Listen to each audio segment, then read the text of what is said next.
अस्सलाम वालेकुम नाजरीन, मैं हूं मोहम्मद इसहाक। आप मेरा यूट्यूब चैनल और फेसबुक पेज देख रहे हैं। नाजरीन, आज की इस वीडियो में कुछ अहम इश्यूज़ के ऊपर बात करेंगे। सबसे पहले मैं बताऊं कि जनूबी पंजाब के अंदर सियासत के अंदर एक तब्दीली आ रही है और जनूबी पंजाब के अंदर सियासत का एक नया गठजोड़ बन रहा है। एक नई सियासी पार्टी बनाने की कोशिश की जा रही है और उस पार्टी का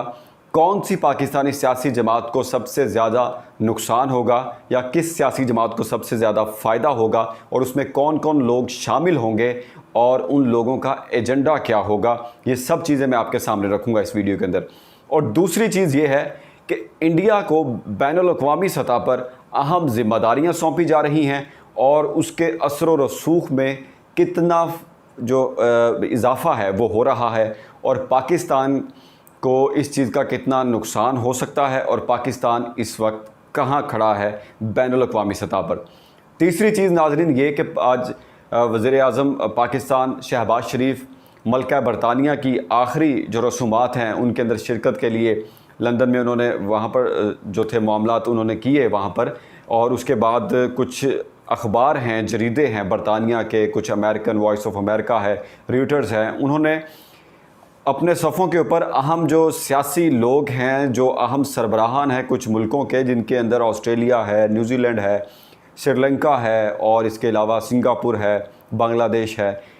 इन तमाम तर सरबराहान के जो फ़ोटो हैं उन्होंने वहाँ पर छापे और उनका नाम बाकायदा तौर पर लिखा कि इनको मदऊ किया है और ये लोग आ रहे हैं, इस तरह की बातें। और उसके बाद उन्होंने वो उनको भी मेंशन किया जिनको उन्होंने मदऊ नहीं किया, लेकिन पाकिस्तान का नाम कहीं पर भी नज़र नहीं आया। और वज़ीर-ए-आज़म पाकिस्तान शहबाज शरीफ वहाँ पर मौजूद हैं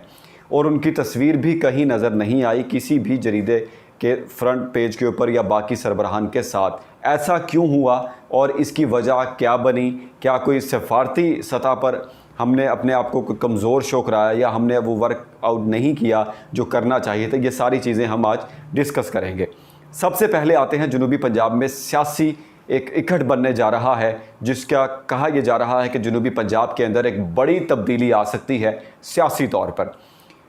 जहांगीर तरीन जो कि पीटीआई के बहुत ही अहम रुकन समझे जाते थे और उनको एटीएम भी समझा जाता था पीटीआई का, अब से कुछ साल पहले जब 2018 में इमरान खान ने हुकूमत बनाई उस वक्त वो अहम पीटीआई के रुकन समझे जाते थे। उससे पहले भी उनकी बहुत खिदमात हैं पीटीआई को ऊपर लेके आने में और पीटीआई के अंदर आज़ाद अरकान को शामिल करवाने में। गठजोड़ के हवाले से उनको एक मजबूत इंसान समझा जाता है कि वो सियासत बड़े अच्छे तरीके से करते हैं, जोड़ तोड़ बहुत अच्छा करते हैं।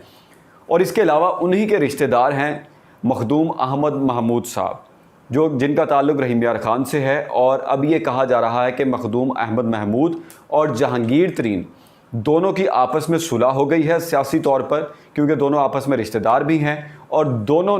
जो अरकान हैं दोनों ने ये फ़ैसला किया है कि एक नई सियासी जमात बनाई जाए और उस सियासी जमात से फिर जनूबी पंजाब के अंदर एक बड़ी तब्दीली लाई जाए। अब देखना यह है कि वो बड़ी सियासी जमात किस नाम से बनाने जा रहे हैं, या वो किसी ऐसी जमात के साथ शामिल होने जा रहे हैं जिसके बाद वो अपने आप को वहाँ पर एक ग्रुप शो करवाएंगे और एक ब्लॉक बनेगा वहाँ पर, जिस तरह इससे पहले भी सूबा महाज बना था और अब इस तरह का कोई महाज बनेगा और उसके बाद जनरल इलेक्शन में शिरकत की जाएगी और जनूबी पंजाब के जो अहम, जिनको हम इलेक्टेबल्स कहते हैं, उनको साथ शामिल किया जाएगा इन दोनों शख्सियात की जानिब से और उसके बाद इलेक्शन में हिस्सा लिया जाएगा और फिर वहाँ पर कुछ खातिर जो सीटें होंगी लेकर, कुछ मखसूस सीटें लेकर फिर किसी हुकूमत में शामिल हुआ जाएगा और अपनी अहमियत बनाई जाएगी और फिर उस हुकूमत का अहम वजारतें जो हैं वो ली जाएंगी। इस तमाम तर सूरत हाल के ऊपर काम हो रहा है और इसमें कामयाबी भी किसी हद तक हासिल हुई है जहांगीर तरीन और अहमद महमूद को, क्योंकि कुछ इलेक्टेबल्स हैं जो कि तहरीक इंसाफ में शामिल थे, कौमी असम्बली के मेंबर हैं, उन्होंने भी इनसे मुलाकातें की हैं और इनकी जो नई जो सियासी इत्तेहाद बनने जा रहा है उसमें शमूलियत के लिए आमादगी ज़ाहिर की है। ये तो था पंजाब के अंदर एक सियासी मंजरनामा, जनूबी पंजाब में जो तब्दीली आने जा रही है वो मैंने आपके सामने रख दिया। अब आते हैं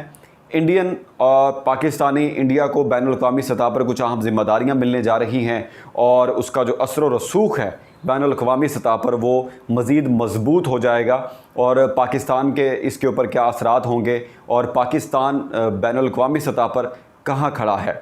अब मैं आपको बताता चलूँ, अब मेरे पास कुछ यहाँ पर मेरे पास मौजूद है कुछ डाटा जो मैं आपके साथ शेयर करना चाह रहा हूँ हर्फ ब हर्फ।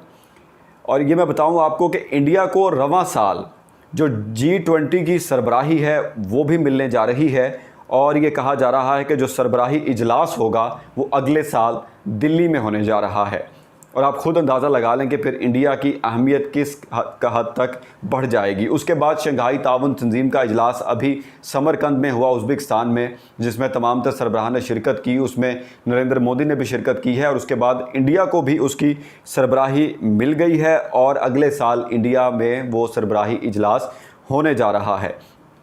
अच्छा, इसके अलावा G7 कंट्रीज़ में भी इंडिया को शमूलियत मिल जाएगी और इंडिया की शमूलियत के बाद ये G8 हो जाएगा। इसमें 8 मुल्क शामिल हो जाएंगे और इसमें भी जो इजलास होगा फिर वो इंडिया में भी हो सकता है और इंडिया एक मज़बूत रुकन बन जाएगा बैनुल-अक़वामी सतह पर। और दूसरा ये कि इंडिया को सलामती कौंसिल जो कि अक़वाम मुत्तहिदा की है वहाँ पर भी उनको सदारत मिलने जा रही है। और दूसरी बात ये कि इंडिया बरतानिया से सबकत ले गया है मईशत के हवाले से और ये कहा जा रहा है कि इंडिया दुनिया की 5वीं बड़ी मईशत बन गया है। अब आप ख़ुद अंदाज़ा लगाएं कि इंडिया बैनुल-अक़वामी सतह के ऊपर किस तरह अपने आप को पेश कर रहा है और किस तरह वो अपने आप को तमाम तर इन तंजीमें, वो ऐसी तंजीमें जो कि दुनिया के अंदर जिनको इन्फ्लुएंसर समझा जाता है, जो कि इन्फ्लुएंस करती हैं, जो कि बाकी कंट्रीज़ को फ़ंड्स देती हैं, पाकिस्तान भी इन कंट्रीज़ से फ़ंड्स लेता है, तो इंडिया भी उनका मेंबर बनने जा रहा है और उसके इजलास भी इंडिया में होंगे। तो इंडिया सफारती तौर पर एक मजबूती दिखा रहा है और इसका पाकिस्तान को बैनुल-अक़वामी सतह के ऊपर नुकसान भी हो सकता है। पाकिस्तान को भी देखना चाहिए, सफारती महाज के ऊपर ख़ुद को मजबूत करना चाहिए। जिस तरह इमरान खान ने भी कहा था कि इंडिया की जो फ़ॉरेन पॉलिसी है वो आज़ाद फ़ॉरेन पॉलिसी है और इंडिया अपनी फ़ॉरेन पॉलिसी जो बनाता है वो अगले कई साल के लिए बनाता है, फिर जो भी हुकूमत आती है उसके ऊपर अमल दरामद करती है और वो अपनी आवाम के मफाद को देखते हुए फ़ॉरेन पॉलिसी बनाता है। तो बाकी फिर जो दुनिया है वो उसकी कदर करते हैं फ़ॉरेन पॉलिसी की और उसके बाद उसको इंडिया को सफारती महाज के ऊपर उसका फ़ायदा होता है। तो पाकिस्तान को भी इस तरह की कोई पॉलिसी बनानी चाहिए, आज़ाद पॉलिसी, जिससे पाकिस्तान को बैनुल-अक़वामी सतह पर फ़ायदा हो और पाकिस्तान का जो सफारती निज़ाम है वो मज़ीद मजबूत हो। पाकिस्तान को इसके ऊपर सोचना चाहिए। अब आ जाते हैं लंदन के अंदर वज़ीर-ए-आज़म पाकिस्तान शहबाज शरीफ मौजूद हैं और उन्होंने मल्का बरतानिया की आखिरी रसूमात के अंदर शिरकत भी की है और उसके बाद वहाँ पर मौजूद होने के बावजूद उनका किसी भी बरतानवी जरीदे या अमेरिकन जरीदे या यूरोपियन जरीदे किसी में के अंदर भी जहाँ पर सबको उन्होंने मेंशन किया कि हमारे मुल्क के अंदर मल्का बरतानिया की आखिरी रसूमात के अंदर फ़लाँ सरबराह ने शिरकत की है, उन्होंने नाम लेकर वहाँ पर उनकी तस्वीरों के साथ मेंशन किया, लेकिन वहाँ वज़ीर-ए-आज़म पाकिस्तान को मेंशन नहीं किया। और इसमें देखना ये चाहिए कि ऐसा क्यों कर हो रहा है। इसमें हमारी इंटरनेशनली बैनुल-अक़वामी सतह के ऊपर सुबकी है, क्योंकि हम तो सोग मनाने के लिए वहाँ पर गए हैं, उनके इस गम के अंदर शरीक होने के लिए बरतानिया गए हैं, लेकिन हमें कहीं पर भी सराहा नहीं जा रहा। तो हमें हमारे जो लीडरान हैं उनको देखना चाहिए, सोचना चाहिए ऐसा क्यों है और वहाँ पर जो हमारा सफारती अमला है उसके ऊपर भी इस चीज़ को एहतजाज करना चाहिए और उनको बताना चाहिए बरतानिया वालों को कि हम भी आपके गम में शरीक हुए हैं, तो लिहाजा हमारा भी शुक्रिया ना अदा किया जाए, लेकिन हमें सराहा तो जाए। जहाँ बाकी मुल्कों का जिक्र किया आपने, वहाँ पर हमारे मुल्क का भी जिक्र करना चाहिए। तो ये सूरत हाल थी जो मैंने आपके सामने रखी। हमारे YouTube चैनल को, हमारे Facebook पेज को सब्सक्राइब कर दीजिए और बेल आइकन का बटन प्रेस कर दीजिए ताकि तमाम तर वीडियोस आप तक पहुंचती रहें। शुक्रिया।